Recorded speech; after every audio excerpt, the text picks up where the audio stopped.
আপনি হক প্রতিষ্ঠা করবেন। আপনার যদি চেতনা না থাকে, আপনার মধ্যে যদি ইলম না থাকে, তাহলে হক প্রতিষ্ঠা করা আপনার পক্ষে আদৌ সম্ভব হবে না। সারা জীবন কারাগারে অন্তরীণ থাকতে হবে, অথবা ফাঁসির কাস্টে ঝুলতে হবে, অথবা জাহিলিয়াতের সাথে আপোষ করতে হবে। আমাদের আপোষের নেতৃত্ব কারাগারের মধ্যে থেকে সেই প্রস্তাবকে প্রত্যাখ্যান করে হকের চেতনায় বলিষ্ঠিত ছিল। আহলে হাদিস আন্দোলন বাংলাদেশ। আসসালামু আলাইকুম ওয়া রাহমাতুল্লাহি ওয়া বারাকাতুহু। ইন্নাল হামদালিল্লাহি রাব্বিল আলামিন ওয়াসসালাতু ওয়াসসালামু আলা আশরাফিল আমবিয়াই ওয়াল মুরসালিন। আম্মা বাদ, ফাউযু বিল্লাহি মিনাশ শাইতানির রাজীম। বিসমিল্লাহির রহমানির রহিম। কুল হাযিহি সাবিলি আদউ ইলাল্লাহ আলা বাসিরাতিন আনা ওয়া মান ইত্তাবা'আনি ওয়া সুবহানাল্লাহি ওয়া মা আনা মিনাল মুশরিকিন। আহলে হাদিস আন্দোলন বাংলাদেশ কর্তৃক আয়োজিত ৩৬তম তাবলীগী ইজতেমার সম্মানিত সভাপতি মোহতারাম আমিরে জামাআত প্রফেসর ডক্টর আসাদুল্লাহ আল গালিব, মজলিসে আমেলা, মজলিসে শুরা এবং অঙ্গ সংগঠনের দায়িত্বশীল ও কর্মী ভাইরা, সম্মানিত সুধী মণ্ডলী, প্রচণ্ড দাবদাহের মধ্যে অত্যন্ত সফলতার সাথে ইজতেমা আমরা ইন্তজাম করতে পেরেছি। মহান আল্লাহ রব্বুল আলামিন আমাদেরকে এই তৌফিক ইনায়েত করেছেন। এই জন্য মহান রবের দরবারে আমরা শুকরিয়াতান তেলাওয়াত করি আলহামদুলিল্লাহ। দুরুদ মহানবী মুহাম্মদুর রাসূলুল্লাহ সাল্লাল্লাহু আলাইহি ওয়াসাল্লামের উপরে। চেতনা ছাড়া সংস্কার সম্ভব নয়। সুতরাং কর্মীরা যদি চেতনামুখী না হয়, নেতৃত্ব যদি চেতনার উপরে অধিষ্ঠিত না থাকে, তাহলে কোনো সংস্কারেই সফলতা অর্জন করা সম্ভব নয়। আহলে হাদিস আন্দোলন বাংলাদেশ একটি সংস্কারপন্থী আন্দোলন। মানুষের ব্যক্তি জীবন, পারিবারিক জীবন, রাজনৈতিক জীবন, বৈষয়িক জীবনের সর্বক্ষেত্রে আহলে হাদিস আন্দোলন সংস্কার করতে চায় এবং এই সংস্কারের মধ্যেই আহলে হাদিস আন্দোলন সবসময় কাজ করে যাচ্ছে। আমরা জানি বাংলাদেশে 2024 সালে একটি সংস্কার আন্দোলন সংগঠিত হয়েছে, যে আন্দোলনে এদেশের ছাত্র জনতা সকলেই রাজপথে নেমে এসেছিল এবং এক পর্যায়ে তারা সফল হয়েছে। একদিক দিয়ে যে সরকারের বিরুদ্ধে তাদের সংস্কার আন্দোলন ছিল, সে সরকারকে তারা হটিয়ে দিয়ে ক্ষমতার পরিবর্তন আনতে তারা সক্ষম হয়েছে। কিন্তু যে আন্দোলনটি সংস্কার আন্দোলন ছিল, আমরা যদি চিন্তা করি তাহলে সংস্কারের দিক দিয়ে শতভাগ সফল হতে পারে নাই। সংস্কারের দিক দিয়ে 24-এর আন্দোলন সফলতা লাভ করতে পারে না। এই কারণে সংস্কারের নেতৃত্বে যারা ছিল তাদের মধ্যে হকের চেতনা ছিল না। আজকের এই জাতি এবং এই জাতির বিভিন্নমুখী নেতৃত্ব সংস্কার আন্দোলনকে প্রশ্নবিদ্ধ করছে। আজকে জাতির সামনে প্রশ্ন উঠেছে, সংবিধান সংস্কার হবে কি হবে না? সংবিধানের কোন কোন অংশ সংস্কার হবে, কোন কোন অংশ হবে না? ভবিষ্যৎ প্রজন্ম 71-এর চেতনা নিয়ে সামনে এগিয়ে যাবে, নাকি 24-এর চেতনা নিয়ে সামনে এগিয়ে যাবে? মানুষ দ্বিধা বিভক্ত হয়ে পড়েছে। মানুষ 24-এর আন্দোলনের সময় যেভাবে ঐক্যবদ্ধ ছিল, আজকের চেতনার দিক দিয়ে মানুষ কিন্তু দ্বিধা বিভক্ত হয়ে পড়েছে। সুতরাং কাঙ্ক্ষিত সফলতা তারা বঞ্চিত হয়েছে, সফলতা থেকে অবশ্যই বঞ্চিত হয়েছে, এটা আমরা বলতে পারি। একটি প্রতিষ্ঠিত সরকার সম্পূর্ণরূপে যখন ব্যর্থ হয়ে গেল, সরকার প্রধান যখন দেশ ছেড়ে পালিয়ে গেল, সরকারের প্রতিটা অংশ যখন দুমড়ে মুছড়ে পড়ে গেল, অধিকাংশ সরকারের দায়িত্বশীল কর্তব্যরত সকলেই যখন অন্তরীণ হয়ে গেল, প্রকাশ্যে যখন কাউকে আর দেখা গেল না, সেই সময়ে যদি যারা নেতৃত্ব দিয়েছিল তাদের মধ্যে যদি হকের চেতনা থাকতো, তাহলে এদেশের মানচিত্র থেকে বাতিল দ্রোহিত হয়ে ইসলামী খিলাফত এই দেশে কায়েম হয়ে যেত। শুধু হকের চেতনার অভাবে এদেশে আজকের এদেশের মানুষ ইসলামী খিলাফত থেকে বঞ্চিত হয়েছে। সুতরাং এটাকে, এই আন্দোলনকে একটি সফল আন্দোলন হিসাবে ইতিহাস কিন্তু সাক্ষ্য দিবে না। এটাই কঠিন বাস্তবতা। সুতরাং আহলে হাদিস আন্দোলন যে পথে চলছে, হকের পথে চলছে, আহলে হাদিস আন্দোলনের নেতৃত্ব অবশ্যই হকের চেতনার উপরে প্রতিষ্ঠিত রয়েছে। বারবার এদেশের মাটিতে সেটা প্রমাণিত হয়েছে এবং কর্মীদেরকেও এই চেতনামুখী করার প্রক্রিয়া চলছে। ভাইরা আমার, 2005 সালে মোহতারাম আমিরে জামাত সহ কেন্দ্রীয় নেতৃত্বকে গ্রেপ্তার করে, সারা দেশে কর্মীদেরকে গ্রেপ্তার করে, সারা দেশের কর্মীদেরকে ভীত সন্ত্রস্ত করে এই হক আন্দোলনকে নিভিয়ে দেওয়ার একটা অপচেষ্টা চলেছিল। কারাগারের মধ্যে একেবারে ফাঁসির সেলে রেখে সেখানেই প্রস্তাব দেওয়া হয়েছিল, এই প্রচলিত জাহিলিয়াতের সাথে যদি আপোষকামী হয়ে রাজনৈতিক দল খুলে জাহিলিয়াতের মাঠে যদি এই নেতৃত্বকে নামিয়ে দেওয়া যায়, তাহলে আহলে হাদিস আন্দোলন তার গতিপথ হারাবে, হক থেকে বিচ্যুত হয়ে যাবে। বাংলার মাটিতে আহলে হাদিস আন্দোলন আর কখনো মাথা উঁচু করে হকের কথা বলতে পারবে না। সুতরাং প্রস্তাব দেওয়া হয়েছিল, সারা জীবন কারাগারে অন্তরীণ থাকতে হবে, অথবা ফাঁসির কাস্টে ঝুলতে হবে, অথবা জাহিলিয়াতের সাথে আপোষ করতে হবে। আমাদের আপোষের নেতৃত্ব কারাগারের মধ্যে থেকে সেই প্রস্তাবকে প্রত্যাখ্যান করে হকের চেতনায় বলিষ্ঠ ছিল বলেই তিনি জানিয়ে দিয়েছিলেন ফাঁসির কাস্টে ঝুলে যাবে, কারাগারে মৃত্যুবরণ করবে, তবুও এই বাতিলের সাথে কখনো আহলে হাদিস আন্দোলন আপোষকামী হবে না, কখনোই আপোষ করবে না। সুতরাং এই যে নেতৃত্বের যে চেতনা, সেটা আহলে হাদিস আন্দোলনের আমিরে জামাত সেটা প্রমাণ করেছে। এবং বর্তমান সময়ে যখন নির্বাচনের ঘনঘটা বাংলার আকাশে দেখা দিল, তখন যে সমস্ত কর্মী ভাইদের এই চেতনা ছিল না, তারা অনেকেই দেখেছেন আহলে হাদিস আন্দোলনের এই হক পথ ছেড়ে বাতিলের সাথে সম্পৃক্ত হয়েছে, জাহিলিয়াতের সাথে হাত মিলিয়েছে। আর যাদের মধ্যে হকের চেতনা ছিল, সেই কর্মীরা আজও এই জাহিলিয়াতকে আস্থা করে নিক্ষেপ করে এখনো হকের আন্দোলনের সাথে তারা একাত্মতা ঘোষণা করে হকের উপরেই তারা টিকে আছেন।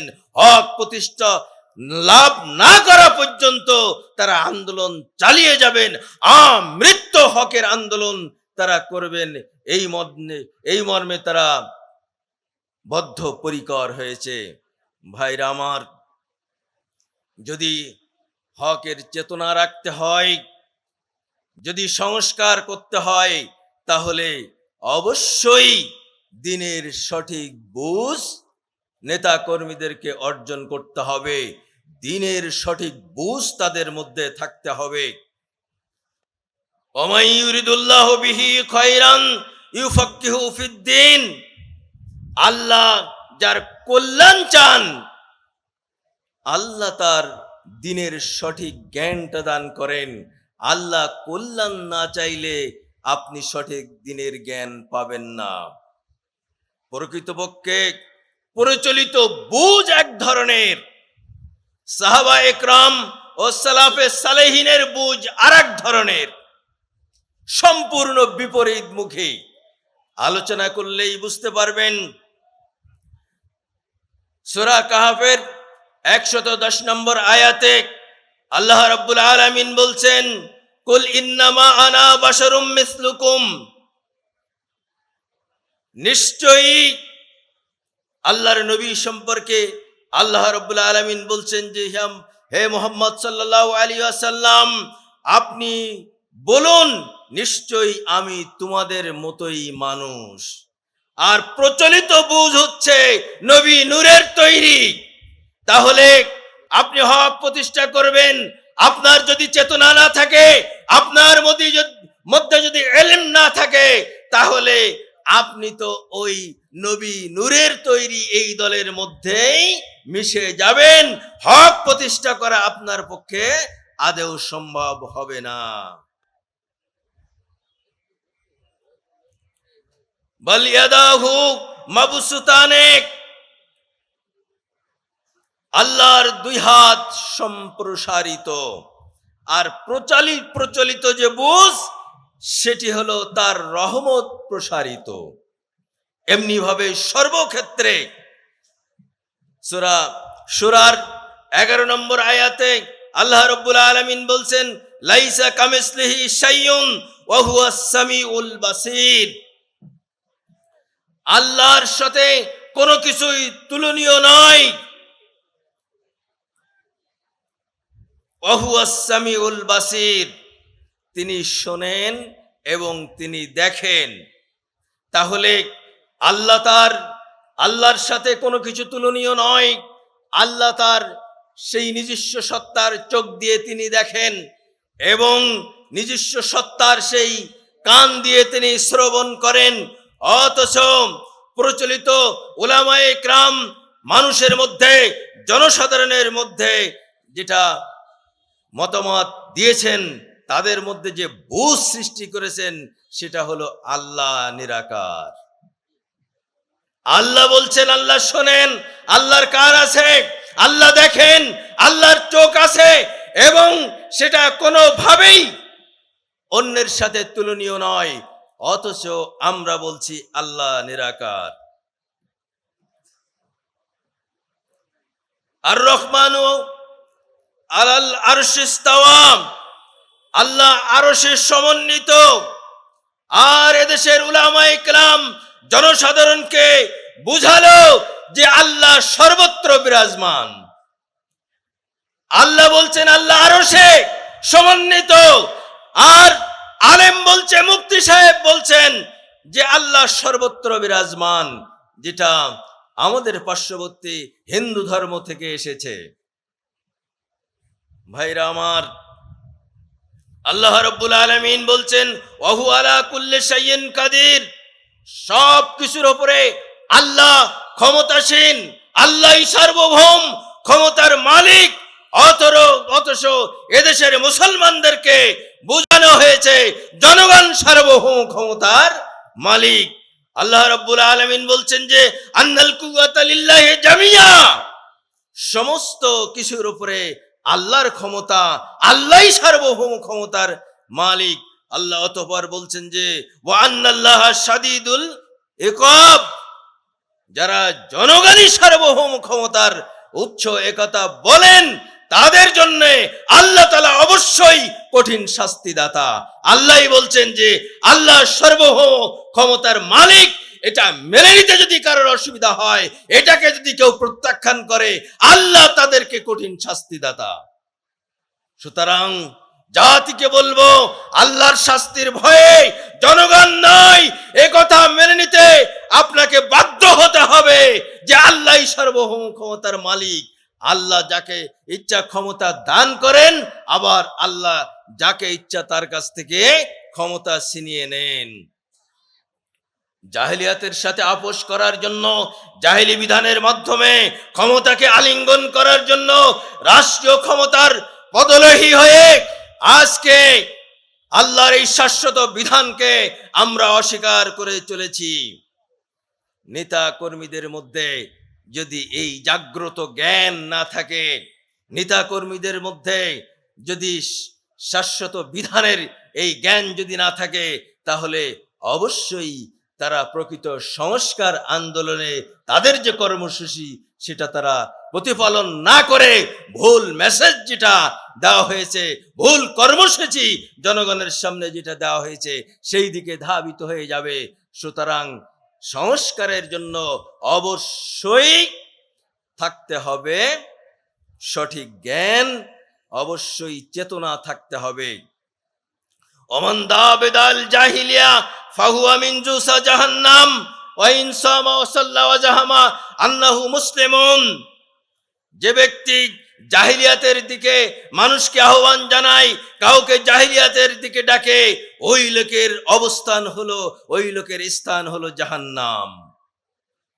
সুতরাং আপনার যদি এই চেতনা না থাকে আপনার মধ্যে, আপনি আহলে হাদিস আন্দোলনের নেতা, আপনি আহলে হাদিস আন্দোলনের কর্মী, আপনি পেশাজীবী ফোরামের কর্মী, আপনি যুব সংঘের নেতৃত্বে যুব সংঘের দায়িত্ব আছেন, সুতরাং এই চেতনা যদি আপনার মধ্যে না থাকে, তাহলে একদিন আপনি আহলে হাদিস আন্দোলনের কর্মী হিসাবে টিকে থাকতে পারবেন না।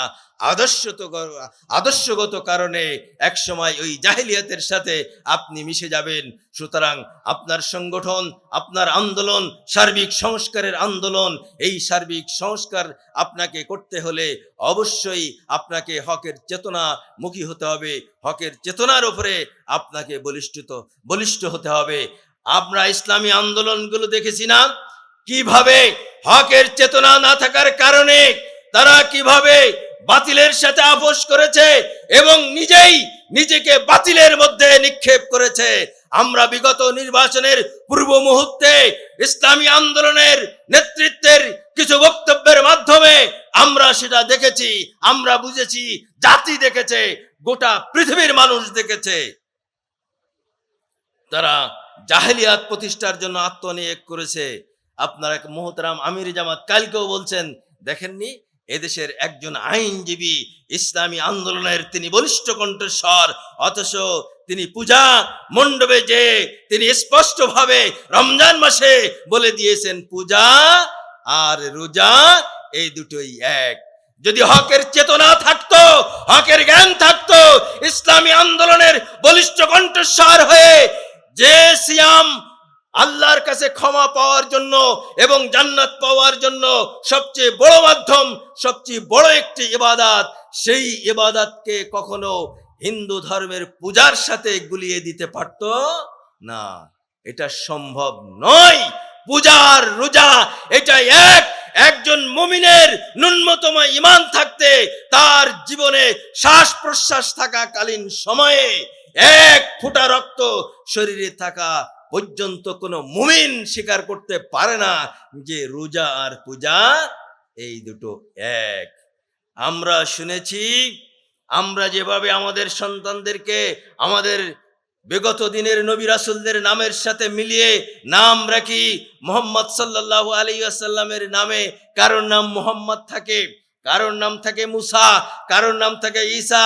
ঠিক হিন্দু ধর্মের ভাইয়েরা তাদের পূর্ববর্তীদের নাম অনুসারে তাদের নাম রাখেন বিষ্ণু আর কৃষ্ণ। আর এটাকে নির্বাচনের আগে এই হিন্দু ভাইদের ভোট ভিক্ষার জন্য, ভোট পাওয়ার জন্য আমাদের ইসলামী নেতৃত্ব তারা বলে দিল যে তোমরা এইগুলো বিষ্ণু, তোমাদের ওই বিষ্ণু কৃষ্ণ, আর আমাদের মুহাম্মদ সাল্লাল্লাহু আলাইহি ওয়াসাল্লাম, আমাদের মুসা, আমাদের ঈসা, এসবই এক। কোনো পার্থক্য নাই, পার্থক্য নাই, হকের চেতনা নাই। এই জন্য তোমার কাছে পার্থক্য না থাকতে পারে আহলে হাদিস আন্দোলন এবং তার অঙ্গ সংগঠনের প্রত্যেকটি কর্মীর কাছে তাদের যেহেতু ইসলামী চেতনা আছে, হকের চেতনা আছে, কোরআন সুন্নাহর চেতনা আছে, এই জন্য তাদের কাছে পার্থক্য, স্পষ্ট পার্থক্য রয়ে গেছে। মৃত্যু তারা তোমার এই বক্তব্যকে সমর্থন করবে না, কোনোদিন তারা স্বীকার করবে না।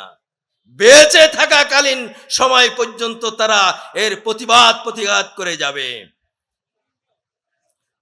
যদি ইসলামী আন্দোলনের নেতৃত্বের মধ্যে হকের চেতনা থাকতো, তাহলে স্মৃতিসৌধে যে আর ওই খাম্বার উপরে যে ফুল ভক্তির এই যে অর্ঘ্য মাল্য, এটা কখনো দান করতে পারতো না।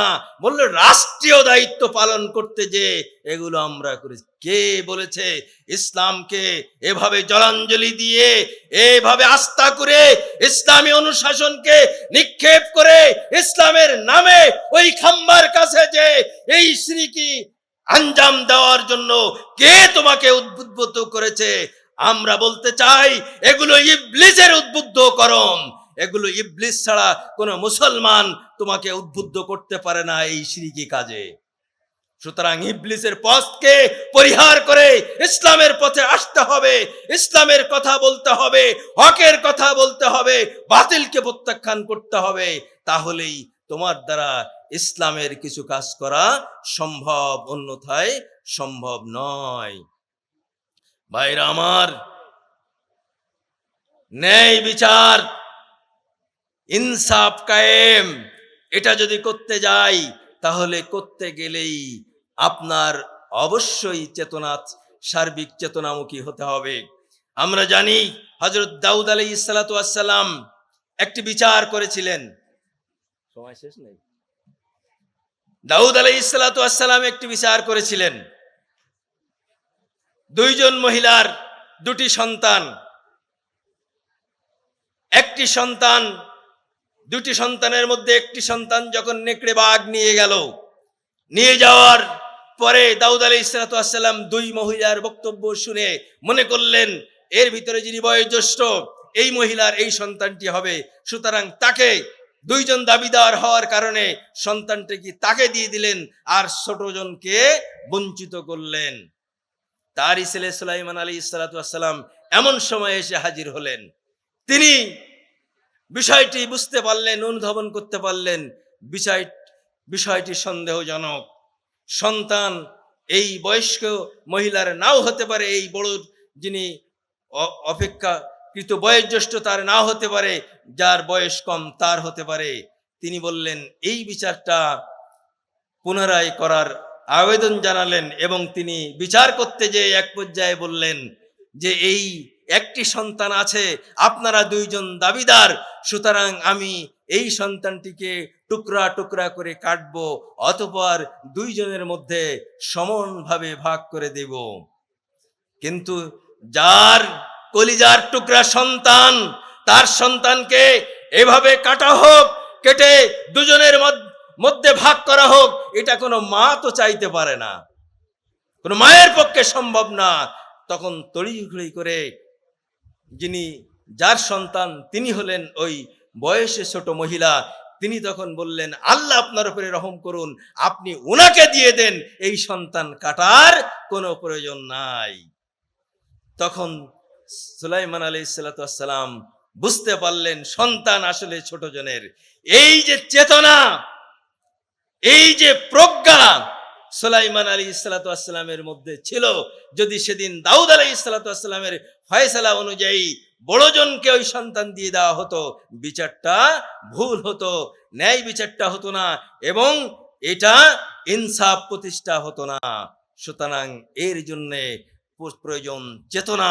আহলে হাদিস আন্দোলনের প্রত্যেকটি কর্মীর প্রয়োজন চেতনা। আহলে হাদিস আন্দোলনের কর্মীদের এই চেতনা ধরে রাখতে গেলে কর্মী এবং নেতাকে অবশ্যই আখিরাতমুখী জীবন যাপন করতে হবে, আখিরাতের চেতনা থাকতে হবে, উত্তম চরিত্রের অধিকারী হতে হবে, তাকওয়া এবং তাওয়াক্কুলের উপরে অবিচল থাকতে হবে, নেতৃত্বের আপোষহীনতা থাকতে হবে, তাওহীদের উপরে অটল থাকতে হবে, সর্বদা শিরক মুক্ত জীবন যাপন করতে হবে। এরভাবে আপোষহীন ভাবে সুন্নাতকে আঁকড়ে ধরতে হবে, সৎকর্মে অবিচল থাকতে হবে। এই বিষয়গুলো এবং ধৈর্য ধারণ করতে হবে।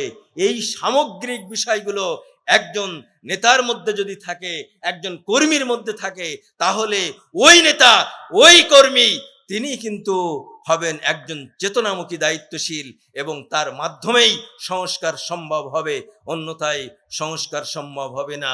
অনেক সময় একটি হাদিস বলে আমার বক্তব্য আমি শেষ করছি। অনেক সময় দেখা যায় যে যিনি নেতা আছেন তিনি কর্মীদের সময় দিতে পারেন না, আবার সময় দিতে যেও এত রকমের ঝামেলা তিনি সহ্য করতে চান না। তিনি বলেন, এত ঝামেলা আমি কেন সহ্য করব, এত সময় আমি কি কেন দিব, আর এত যন্ত্রণাও বা কেন আমি সইব। এরকম একটি চিন্তা চেতনা আমাদের মধ্যে কাজ করে।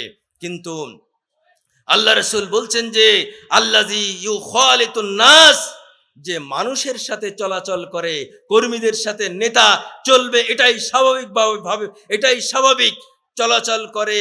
ওয়া ইয়াসবিরু আলা আযাহুম, এবং কর্মীরা যখন তাকে কষ্ট দেয়, কর্মীরা যখন তাকে ঝামেলা করে, বিভিন্নমুখী চাপ যখন তার উপরে আসে, তখন সে ধৈর্য ধারণ করবে।